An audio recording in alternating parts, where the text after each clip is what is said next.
الله ذات دې سره سره دي.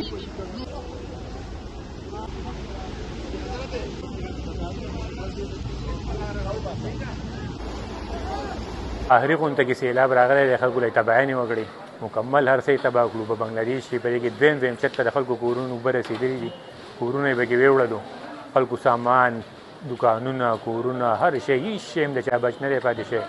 کوڅې، روډونه، هر شی مکمل تباه شوی دی او د خلکو په کورونو په لکونو روپو نقصان وشو.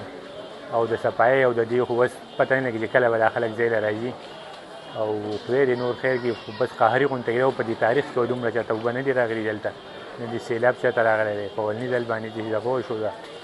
او بس خدای دې نور خلکو ته خیر کړي. دا تباهي مباهي د خلکو وشوې، خو ټول دکان تباه شو، هغه مکمل ماشینان، جوړې، کپړې، هر شی، سرین مکمل، تختې، ټیبلې ټولې مکمل تباه شوي دي.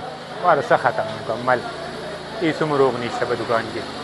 په کالم کې ډیفارسټریشن سټارټ دی، زموږ په آس پاس علاقو کې چې کوم دی ډیفارسټریشن سټارټ دی، د هغې په نتیجه کې بیا زموږ سره داسې قسمه سیلابونه راځي او داسې مس مینجمنټس راځي. د سهار نه دا خلک راوتی دی، دوی لګیا دي، دوی صفایۍ کې د ګورنمنټ د سایډ نه چې کوم دی موږ ته هېڅ قسمه خلک نه دي راغلي، یا زموږ حوصله افزایي نه ده شوي، یا داسې هېڅ قسمه کار نه دی شوی چې موږ ګورنمنټ په هغې کې سپورټ کړی و.